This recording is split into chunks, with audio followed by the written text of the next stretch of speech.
Hello दोस्तों, good morning. स्वागत है एक बार फिर से आप सभी का एमजेजे एजुकेशन में। दोस्तों आज है 9 फरवरी। आज की वीडियो में हम लोग बात करेंगे 9 फरवरी 2023 के मोस्ट इंपोर्टेंट करंट अफेयर के क्वेश्चंस के बारे में। वीडियो पूरा एंड तक देखिएगा, बहुत ही ज्यादा डिटेल के साथ आपको बताया गया है, साथ ही साथ रिवीजन भी कराया गया है स्टैटिक जीके का। तो चलिए बिना देर करते हुए वीडियो को स्टार्ट करते हैं। सबसे पहले रिवीजन कर लेते हैं कल के करंट अफेयर का। तो दोस्तों कल हम लोगों ने पढ़ा था कि यूनेस्को ने विश्व भारती विश्वविद्यालय जो है इसको दुनिया का पहला जीवित विरासत विश्वविद्यालय घोषित किया है। और कर्नाटक में अभी एशिया का सबसे बड़ा हेलीकॉप्टर कारखाना खोला गया है। इसे HAL हिंदुस्तान एरोनॉटिक्स लिमिटेड ने बनाया है। और अभी चैट जीपीटी को टक्कर देने के लिए गूगल ने अपना AI चैटबॉट बार्ड लॉन्च कर दिया है। और 2026 तक केंद्र सरकार ने घोषणा की है कि पीएम कुसुम योजना जो है इसको बढ़ाया जाएगा। पीएम कुसुम योजना को मातृभूमि बुक ऑफ द ईयर का अवार्ड डॉक्टर पैगी मोहन जी ने जीत लिया है। ये एक राइटर हैं। और भारतीय रेलवे ने व्हाट्सएप फूड डिलीवरी सुविधा शुरू कर दी है। वहीं इंदौर ग्रीन बॉन्ड जारी करने वाला देश का पहला नगर बन गया है, नगर निकाय बन गया है। और भारत ने अभी श्रीलंका को आर्थिक सहायता योजना के तहत 50 बसों की आपूर्ति की है। वहीं दिल्ली में युवा संगम पंजीकरण पोर्टल लॉन्च किया गया। यहीं पर अभी डिजिटल इंडिया वैन लॉन्च किया गया था। केंद्रीय मंत्री भूपेंद्र यादव जी ने गोवा में आर्द्र भूमि बचाओ अभियान शुरू किया। अभी इसी महीने में आर्द्र भूमि दिवस मनाया गया 2 फरवरी को। ये टॉप 10 करंट अफेयर के क्वेश्चन थे कल की वीडियो से, जिनका आपने किया क्विकली रिवीजन। अब आज की करंट अफेयर देखेंगे। पहला क्वेश्चन और मोस्ट इंपोर्टेंट, हाल ही में शनि को पीछे छोड़कर सबसे अधिक उपग्रहों वाला ग्रह कौन बन गया? तो दोस्तों एक बार फिर से बृहस्पति ग्रह आ गया है टॉप पर सबसे ज्यादा उपग्रह के मामले में। सबसे ज्यादा प्राकृतिक उपग्रह अभी तक माने जाते थे कुछ सालों से शनि ग्रह के। उसके पहले बृहस्पति के ही माने जाते थे। जब 70 के आसपास में 72 के आसपास में ग्रहों की खोज हुई थी, उपग्रहों की खोज हुई थी, तब तक बृहस्पति माना जाता था। फिर बीच में 2020 के आसपास में खबरें आई कि शनि ग्रह के सबसे ज्यादा उपग्रह हो गए हैं, क्योंकि कुछ और लगभग 20 के आसपास में उपग्रह शनि ग्रह के खोजे गए थे। तब शनि ग्रह के उपग्रहों की संख्या हो गई थी 82। लेकिन 70-72 के आसपास में बृहस्पति के थे। फिर कुछ दिन बाद बृहस्पति के और खोजे गए तो 80 उपग्रह हो गए। और अभी रिसेंटली 12 और उपग्रह खोजे गए हैं बृहस्पति ग्रह के। इस हिसाब से टोटल कुल मिला जुला करके अब इसके उपग्रहों की संख्या हो गई है 92। ठीक है, अब आप सोचोगे सर आज तक यही नहीं पता चल पाया कि किसके कितने उपग्रह हैं? जी बिल्कुल, अभी तक नहीं कंफर्म है। अभी ये भी जो 92 है ना, हो सकता है आने वाले 2-4 सालों में अभी आपको और उपग्रह की संख्या देखने को मिल जाए। ठीक है, जितना ज्यादा एक्सप्लोर किया जा रहा है उतना ज्यादा और जानकारियां मिलती जा रही है। और एक्चुअल में ये जो बृहस्पति ग्रह है ना, ये अपने सौरमंडल का तो सबसे बड़ा ग्रह है ही। इस वजह से और भी दिक्कत आ जाती है इसके एक्चुअल उपग्रहों को खोजने में। ठीक है, कई कई तो उपग्रह ऐसे हैं जो इतने ज्यादा दूर हैं कि उनको टेलीस्कोप के रेंज में आने में ही कई साल लग जाते हैं, तो इस वजह से भी नहीं पता लग पाता है। तो फिलहाल जुपिटर के आज के टाइम पर सबसे ज्यादा उपग्रह हो चुके हैं। अच्छा, उपग्रह दो टाइप से होते हैं। एक तो होता है नेचुरल उपग्रह, नेचुरल सैटेलाइट। एक होता है मानव निर्मित सैटेलाइट या मानव निर्मित उपग्रह। तो जो हम लोग सैटेलाइट लॉन्च करते हैं वो होता है मानव निर्मित वाला, और जो पहले से ही अवेलेबल होता है उसे कहते हैं नेचुरल सैटेलाइट। शनि ग्रह के आज के टाइम पर 82 है और बृहस्पति ग्रह के अब 92 हो गए हैं। और जैसे कि अरुण हो गया और एक शुक्र होता है, अरुण और शुक्र, ये दोनों पूर्व से पश्चिम की ओर चक्कर लगाते हैं सूर्य का। बाकी सब लोग पश्चिम से लेकर के पूर्व की ओर चक्कर लगाते हैं, जैसे हमारी पृथ्वी भी है उनमें शामिल। जिस वजह से हमें प्रतीत होता है कि सूर्य पृथ्वी का चक्कर लगा रहा है और सूर्य पूर्व से निकल रहा है और पश्चिम की तरफ जा रहा है, जबकि हमारी पृथ्वी पश्चिम से पूर्व की ओर चक्कर लगाती है। समझ में आया? आगे बढ़ते हैं, अगला देखते हैं। अगला, हाल ही में मिले डाटा के अनुसार दूध उत्पादन के मामले में भारत पूरे विश्व में किस स्थान पर है? तो दोस्तों भारत दूध के यानी मिल्क के प्रोडक्शन के मामले में आ गया है दुनिया में नंबर 1। अभी हाल ही में ये जानकारी दी है पुरुषोत्तम रूपाला जी ने। पुरुषोत्तम रूपाला कौन है? ये केंद्रीय मत्स्य पालन, पशुपालन और डेयरी मंत्री हैं। याद रखिएगा, ये मंत्रालय पूछा जाएगा आपसे। तो इसके मंत्री जो पुरुषोत्तम रूपाला जी हैं, इन्होंने अभी हाल ही में लोकसभा में अनाउंसमेंट किया। देखो अभी लोकसभा की सत्र चल रही है, तो उसमें मंत्रियों से देखो अभी बजट पेश हुआ था, तो बजट पेश होने के बाद सत्र बैठती है। तो फिर उसमें बातचीत चलती है, सभी लोग रिपोर्ट भी जारी करते हैं अपने अपने हिसाब से, अपने अपने मंत्रालय के जो मंत्री होते हैं वो बताते हैं कि हम कहाँ पर क्या काम किए हैं, ठीक है, और कितना कुछ आने वाला डाटा होता है, मतलब एग्जैक्टली डाटा रिलीज किया जाता है सरकार के द्वारा। तो यहाँ पर इन्होंने रिलीज किया है और इन्होंने बताया है कि अभी ये जो डाटा आई है कृषि खाद्य और कृषि संगठन कॉर्पोरेट सांख्यिकी डाटाबेस, इसके अनुसार 2021-22 में वैश्विक दुग्ध उत्पादन में 24% योगदान जो है वो भारत का रहा था। यानी दुनिया भर में जो भी मिल्क का प्रोडक्शन हुआ उसमें अकेले 24% का हिस्सा भारत ने दिया। इसके अलावा पिछले 8 वर्षों में 2014 से 15 से अगर देखा जाए 2021-22 के फाइनेंशियल ईयर में, तो दूध का प्रोडक्शन 51% से बढ़ा हुआ है, ठीक है। और 2021-22 में अभी के टाइम पर मिल्क का प्रोडक्शन 22 करोड़ टन हो गया है इंडिया में। ये बहुत बड़ी बात है, ये डेटा आप याद रखेंगे। फिलहाल हम लोग यहाँ पर दुग्ध की बात करते हैं, यानी मिल्क की बात करते हैं।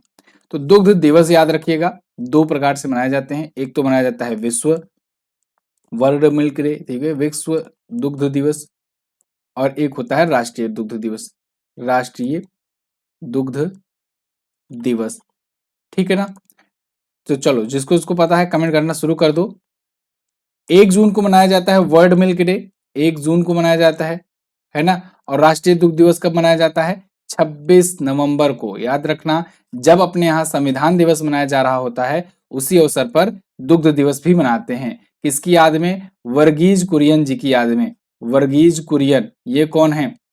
ये कौन है? आपको बताया गया था ना, अमूल के संस्थापक, जो अमूल दूध पीते हो ना, उसी के संस्थापक वर्गीज कुरियन। इन्हें भारत में श्वेत क्रांति का जनक भी कहा जाता है। अगला है, हाल ही में किसने सीमा पार यूपीआई भुगतान सेवा शुरू किया? तो दोस्तों अभी हाल ही में फोन पे ने सीमा पार यूपीआई भुगतान सेवा पेमेंट सर्विस शुरू की है, यानी कि बॉर्डर के पार भी लोग पेमेंट कर सकेंगे। अभी तक क्या होता था, इंडिया के अंदर अंदर ही पेमेंट हुआ जा सकता था, लेकिन अब फोन पे ने एक ऐसी चीज लॉन्च की है, स्कीम लॉन्च की है, एक सर्विस लॉन्च की है ऐसी, जिसके तहत जिन जिन देशों के साथ भारत के टाई अप हैं, उन उन देशों के नागरिक या फिर भारतीय नागरिक जो उन उन देशों में रह रहे हैं, वो वहां से फोन पे के माध्यम से भी क्रॉस बॉर्डर पेमेंट कर सकेंगे। देखो अभी तक क्रॉस बॉर्डर पेमेंट करने के लिए अगर ऑनलाइन सुविधा की अगर बात करें तो वो पेपाल है, ठीक है। पेपाल जो है ये इंटरनेशनल पेमेंट कराता है, मैक्सिमम सबसे ज्यादा यही यूज किया जाता है। लेकिन अभी फोन पे ने एक नई अपनी ऐसी सुविधा शुरू की है जो विदेशी व्यवसायियों के लिए, फॉरेन बिजनेसमैन या फिर कोई भी व्यक्ति है जो एक देश से दूसरे देश में पैसा भेजना चाहता है, इंटरनेशनल ट्रांजेक्शन करना चाहता है, उसके लिए ये सुविधा शुरू की है। लेकिन ध्यान रहे, यूपीआई सेवा वहीं पर चलेगी जहां जहां पर भारत सरकार के साथ उन देशों की सरकार ने टाई अप किया है। जैसे आपको अगर याद हो तो कुछ दिन पहले ही मैंने आपको क्वेश्चन बताया था कि आज के टाइम पर 11 देश ऐसे हैं जो भारत की यूपीआई सर्विस का इस्तेमाल कर रहे हैं। उनमें यूएई है, ब्रिटेन अभी रिसेंटली जुड़ा है, सिंगापुर है, मॉरिशस, नेपाल, भूटान, ये सभी लोग भारत की क्यूआर कोड सर्विस और यूपीआई सर्विस यूज कर रहे हैं। क्लियर? तो फोन पे भी जो है इसने भी इन इन देशों के साथ ये टाई अप करवा दिया है और ये करने वाला पहला भारतीय फिनटेक कंपनी बन गया है। फिनटेक मतलब क्या होता है? आप सुने होंगे एडिटेक, ठीक है, एडिटेक सुनते हो, टेक सुनते हो, ये सब है क्या? टेक का मतलब होता है टेक्नोलॉजी, और कोई टेक ऐप है अगर या टेक कंपनी है अगर, तो इसका मतलब वो टेक्नोलॉजी कंपनी है। अगर वो टेक्नोलॉजी कंपनी एजुकेशन से संबंधित है तो वो हो गया एडटेक। अगर वो टेक्नोलॉजी कंपनी फाइनेंस से जुड़ी हुई है तो वो हो गया फिनटेक, ठीक है। तो अगर जब भी मैं आगे से बोलूंगा आपको कि ये फिनटेक कंपनी, या कहीं पर भी आप सुनोगे ये फिनटेक कंपनी है, तो इसका मतलब वो ऐसी कंपनी है जो फाइनेंस से जुड़ी हुई है और टेक्नोलॉजी का इस्तेमाल करती है, ठीक है। जैसे फोन पे है तो फोन पे हम लोग मोबाइल टेक्नोलॉजी का यूज करके फाइनेंस का काम करते हैं, ठीक है ना, समझ में आ गया। चलो इसकी फोन पे की स्थापना 2015 में हुई थी, बेंगलुरु में इसका हेडक्वार्टर है, फाउंडर एंड सीईओ हैं समीर निगम, और पेरेंट कंपनी इसकी हो चुकी है वॉलमार्ट, यानी वॉलमार्ट की ही ये स्वामित्व वाली कंपनी है, क्योंकि फ्लिपकार्ट को ऑलरेडी वॉलमार्ट ने खरीद लिया और फ्लिपकार्ट ने ही फोन पे शुरू किया था। आगे, हाल ही में किस भारतीय कंपनी को दुनिया की सबसे प्रशंसित कंपनियों की सूची में शामिल किया गया?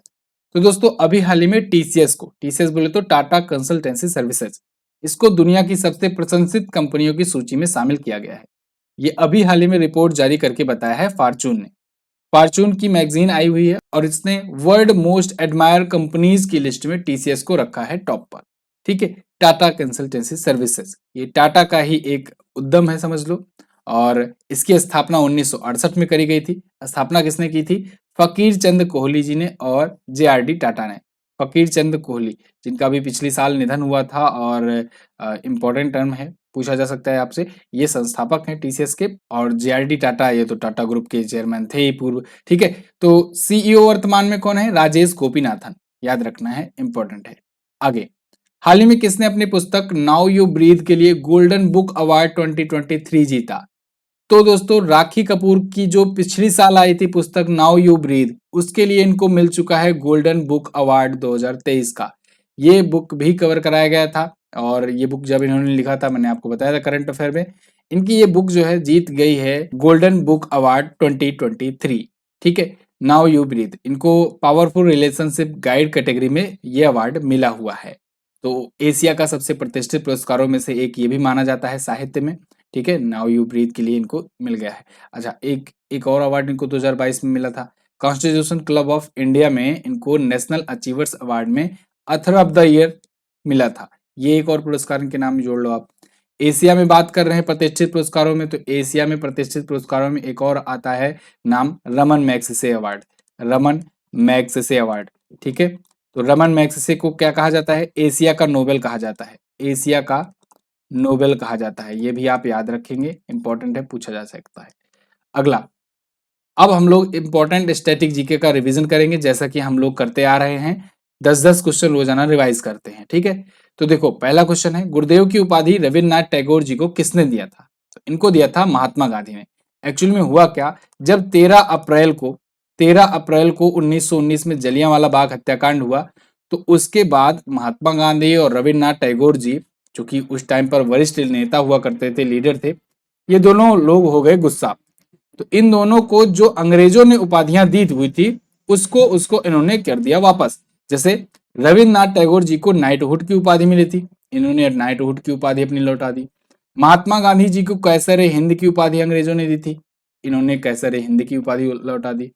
फिर ये दोनों ने कहा अब क्या किया जाए, तो इन्होंने कहा ठीक है चलो मैं तुमको एक उपाधि देता हूं और आप मुझे एक उपाधि दे दो। महात्मा गांधी जी ने रविन्द्रनाथ टैगोर जी को गुरुदेव की उपाधि दे दी और रविन्द्रनाथ टैगोर जी ने महात्मा की उपाधि दे दी गांधी जी को। ठीक, वैसे गांधी जी को राष्ट्रपिता कहकर संबोधित किया था सबसे पहले सुभाष चंद्र बोस जी ने, और अर्धनग्न फकीर कहा था किसने? विंस्टन चर्चिल ने। एशियाटिक सोसाइटी की स्थापना 1784 में हुई थी। एडीबी का मुख्यालय मनीला फिलीपींस में है। एडीबी यानी एशियन डेवलपमेंट बैंक। 1966 में इसकी स्थापना हुई थी, 1966 में। और मसात्सुगु अस्कवा इसके वर्तमान में है अध्यक्ष। गोदना नाम का प्रमुख लोक कला, ये बिहार की प्रमुख लोक कला है। सोजत मेहंदी, ये राजस्थान का एक प्रोडक्ट है जिसे जीआई टैग मिल चुका है। पूर्व का मोती कहा जाता है श्रीलंका को। और ब्लू रिवोल्यूशन जो है ये मत्स्य उत्पादन, मछली उत्पादन से संबंधित है। पेरियार वन्यजीव अभयारण्य केरल में स्थित है। ये देखो क्वेश्चन ये आपको कराया गया था और यही क्वेश्चन पूछ ही लिया गया था बीसीजीएल में। सूरत शहर किस नदी के किनारे बसा है? ताप्ती नदी के किनारे। तुजु दर्रा कहाँ पर है? मणिपुर में है। ये सारे के सारे क्वेश्चन बन सकते हैं, याद रखना बहुत इंपॉर्टेंट है। वीडियो अगर पसंद आती हो तो प्लीज आपसे रिक्वेस्ट है लाइक जरूर कर दिया करो। आप लोग लाइक करना भूल जाते हो, वीडियो देखते हो और लाइक नहीं करते हो। ठीक है, लाइक जरूर कर दिया करो। हाल ही में परमाणु संयंत्र में परीक्षण करने के लिए दुनिया का पहला सुपर चुंबक कहाँ विकसित किया गया? तो दोस्तों यूके में, यूनाइटेड किंगडम में परमाणु संयंत्र में परीक्षण करने के लिए दुनिया का सबसे खतरनाक, सबसे कहे कि अभी तक का पावरफुल चुंबक विकसित किया गया है। ठीक है, सुपर मैग्नेट जिसे कहा जा रहा है, वर्ल्ड फर्स्ट सुपर मैग्नेट, दुनिया का पहला सुपर मैग्नेट है ये। Testing in nuclear fusion plant developed, मतलब कि न्यूक्लियर फ्यूजन प्लांट में टेस्ट करने के लिए इन्होंने डेवलप किया है। इसका नाम रखा है इन्होंने डेमो 4। डेमो 4 चुंबक जो है टोकामक एनर्जी के द्वारा बनाया गया है। टोकामक एनर्जी एक कंपनी है यूके की, उसने बताया है कि हम परमाणु संलयन संयंत्र में इसका परीक्षण कर रहे हैं। इसका इसका क्षमता आप ऐसा जान सकते हो कि ये 1 लाख गुना ज्यादा मजबूत चुंबकीय क्षेत्र की ताकत रखता है पृथ्वी के चुंबकीय क्षेत्र के से 1 लाख गुना ज्यादा। ठीक है, और ये तो ऐसा भी कहा जा रहा है कि नाभिकीय संलयन प्रक्रिया के दौरान जब बहुत ज्यादा पदार्थ कोई गर्म कर दिया जाता है, जो प्लाज्मा वाला स्थिति आ जाती है, उसको भी ये कंट्रोल कर सकता है। इतना ज्यादा पावरफुल है ये। आगे, हाल ही में हुरून इंडिया अवार्ड 2022 से किसे सम्मानित किया गया? तो अभी हाल ही में वीपी नंद कुमार और वीके मैथ्यूज, इन दोनों को दोस्तों सम्मानित किया गया है हुरून इंडिया अवार्ड 2022 से। ए और बी दोनों ऑप्शन आपका करेक्ट होगा। यहाँ पर आप देख लीजिए, रेफरेंस के लिए आर्टिकल है। VP Nand Kumar, Manappuram finance get Hurun India award. तो वीपी नंद कुमार जी को मिला है, जो कि मणप्पुरम फाइनेंस के ये एमडी और सीईओ हैं। इसके अलावा वीके मैथ्यूज को भी मिला है, जो कि आईबीएस सॉफ्टवेयर के फाउंडर एंड सीईओ हैं, कार्यकारी अध्यक्ष भी है इसके।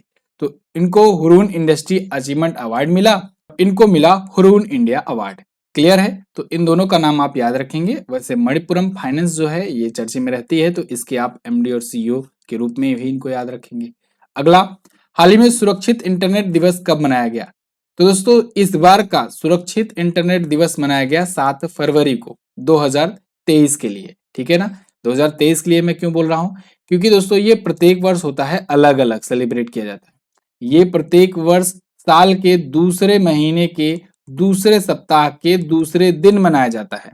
साल का दूसरा महीना होता है फरवरी, इसका सेकंड वीक जो होता है, सेकंड वीक का जो सेकंड डे जो होता है, सेकंड डे जो होता है उस दिन मनाया जाता है। और इस बार पड़ा था ये 7 फरवरी को, सेफर इंटरनेट डे के रूप में ये मनाया जा रहा है, यानी सुरक्षित इंटरनेट दिवस।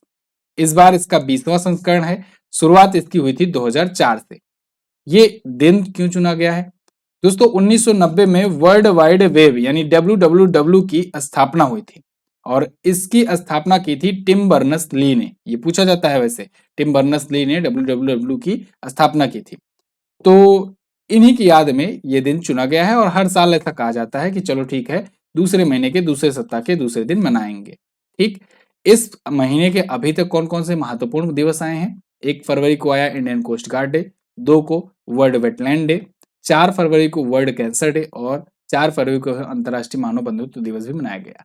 दोस्तों एसएससी सीएचएसएल का एग्जाम बहुत ही करीब है। ऐसे में अगर आप चाहते हो कि जीएस सेक्शन आपका मजबूत हो जाए, आप इसमें अच्छा स्कोर कर पाए, तो आपको ये बैच जरूर ज्वाइन करना चाहिए। और अभी के लिए तो एसएससी महोत्सव ऑफर भी चल रहा है। अभी आपको ये सिर्फ और सिर्फ 199 में मिल जाएगा। पूरा का पूरा जीएस सेक्शन जो है आपका कंप्लीट कराया जाएगा, जिसमें आप पूरा जीके, इसके अलावा पूरा का पूरा स्टैटिक, इसके अलावा करंट अफेयर सब कुछ कवर कर पाएंगे इस एक बैच से। तो देर मत कीजिए, कूपन कोड यूज कीजिएगा MZT50, MZT50। ये कूपन कोड आपको लगाना है MZT ऐप पर जा करके, और वहीं पर आपको मिल जाएगा डिस्काउंट। अगर आपको कोई डाउट है, आपका कोई सुझाव आपको चाहिए, तो आपको व्हाट्सएप का नंबर भी मिल जाएगा डिस्क्रिप्शन में, वहां से जाकर के आप संपर्क कर सकते हैं और अपने डाउट क्लियर कर सकते हैं। जो लोग किताब लेना चाहते हैं वो किताब ले सकते हैं। किताब लेने के बाद आप लोग फोटो खींच करके भेज दीजिएगा कि किताब आ गई है, तो आपको जनवरी महीने की लेटेस्ट ई बुक भी दे दी जाएगी, जिससे जो कुछ नियुक्तियां वगैरह परिवर्तित हुई हैं उनको भी आप कवर कर सकोगे। आगे, हाल ही में के सत्यनारायण राजू को किस बैंक का नया सीईओ और एमडी नियुक्त किया गया है?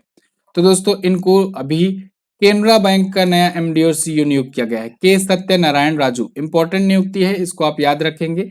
यहाँ पर आपको दिख रहे हैं, ये यही है के सत्यनारायण राजू। अब ये न्यू एमडी और सीईओ होंगे, मैनेजिंग डायरेक्टर और चीफ एग्जीक्यूटिव ऑफिसर। ये एलवी प्रभाकर की जगह लेंगे, जो 31 दिसंबर 2022 को रिटायर हुए थे। सत्यनारायण राजू अभी तक कार्यकारी निदेशक के रूप में कार्यरत थे, अब सीईओ और एमडी बना दिए गए हैं। केनरा बैंक की स्थापना 1906 में हुई थी। इसका हेडक्वार्टर बेंगलुरु में है और संस्थापक हैं अंबेबल सुब्बाराव पई। ठीक है, इन्होंने इसकी स्थापना करी हुई थी। अगला क्वेश्चन, हाल ही में किस खिलाड़ी ने अंतरराष्ट्रीय फुटबॉल से सेवानिवृत्ति की घोषणा की? तो दोस्तों अभी हाल ही में राफेल वर्ने, जो कि ही ये फ्रांस के खिलाड़ी हैं, इन्होंने संन्यास की घोषणा करती है। देखो अभी पिछले दिनों में ना फ्रांस के एक और बहुत ही मशहूर, बहुत ही फेमस खिलाड़ी करीम बेंजेमा ने संन्यास की घोषणा की थी। अब एक और फ्रांसीसी खिलाड़ी राफेल वर्ने ने भी संन्यास की घोषणा की है। ये हैं राफेल वर्ने, इनके चेहरे पर ही लिख दिया गया, हटाते हैं इसको। ठीक है, तो करीम बेंजेमा का भी नाम याद रखिएगा, राफेल वर्ने का भी नाम याद रखिएगा। दोनों फ्रांस के खिलाड़ी थे और दोनों ने अब संन्यास की घोषणा कर दी है। ये जो राफेल वर्ने हैं, ये मैनचेस्टर यूनाइटेड के की तरफ से क्लब मैचेस भी खेला करते थे। मैनचेस्टर यूनाइटेड जो कि बहुत ही फेमस क्लब है, इसकी तरफ से भी खेला करते थे। तो फिलहाल अब ये संन्यास लेंगे। इनकी अचीवमेंट आप इतना ही देखो, 2013 में डेब्यू किए, 2018 तक आते आते फीफा वर्ल्ड कप ये लोग जीत लिए थे और अब 2023 आते आते मात्र 10 सालों के ही कैरियर में इन्होंने संन्यास की घोषणा कर दी है। इस टाइम पीरियड में इन्होंने 3 ला लीगा खिताब, 1 कोपा डेल रे, 4 UEFA champions league, 4 FIFA club विश्व कप और 1 विश्व कप भी जिसमें शामिल है। ये ट्रॉफियां जीती हुई हैं, ये अचीवमेंट है इनकी। फ्रांस फिलहाल इस बार उपविजेता रहा है। इस बार का वर्ल्ड कप जो हुआ, कतर वाला जो हुआ था, अर्जेंटीना ने जीत लिया। अर्जेंटीना का तीसरा खिताब था। फ्रांस फाइनल हार गया था। तो ये टॉप 10 करंट अफेयर के क्वेश्चन है दोस्तों आज की वीडियो से। आई होप आपको वीडियो पसंद आई होगी, इन्फॉर्मेटिव लगी होगी। अगर थोड़ा सा भी यूजफुल लगती है वीडियो तो प्लीज वीडियो को लाइक जरूर कर दिया करो, ठीक है ना। लाइक करोगे तो मुझे पता लगेगा हाँ कितने लोगों को ये पसंद आई है वीडियो। कल मैंने पूछा था नील नदी का वरदान किसे कहा जाता है, तो इजिप्ट को कहा जाता है। रिकी गेज अब तक कितने ग्रैमी जीत चुके हैं? 3 बार जीत चुके हैं ग्रैमी अवार्ड। आज आपको क्या बताना है, भारत के कुल 40 विश्व धरोहर स्थलों में प्राकृतिक धरोहर के स्थल की संख्या कितनी है? ये लिख के ले लो, पूछा जाएगा। ऐसा ही क्वेश्चन पूछा जाएगा हूबहू, और याद होना चाहिए आपको कितने प्राकृतिक धरोहर हैं, कितने सांस्कृतिक धरोहर हैं और कितना मिश्रित है। ठीक है, इन 40 में बताओ जरूर कमेंट करके। लाल बहादुर शास्त्री अंतरराष्ट्रीय एयरपोर्ट कहां पर स्थित है, ये भी आपको बताना है। और इसकी क्विज पीडीएफ सब कुछ फ्री में आपको दी जाती है, तो आप लोग जाकर के उसे भी रीड कर लिया करो। कहाँ मिलेगा? एमजेटी ऐप पर फ्री पीडीएफ सेक्शन में जाना, वहां पर आपको मिल जाएगा। इसकी क्विज भी जाकर के सॉल्व कर लेना। हमारी ई बुक चाहिए तो यहाँ से ले लो, और वीडियो कोर्स आप यहाँ से ज्वाइन कर सकते हो। ठीक है, चलिए बहुत बहुत धन्यवाद यहाँ तक वीडियो देखने के लिए। मिलेंगे अब नई वीडियो में नए टॉपिक के साथ, तब तक के लिए नमस्कार, जय हिंद, वंदे मातरम।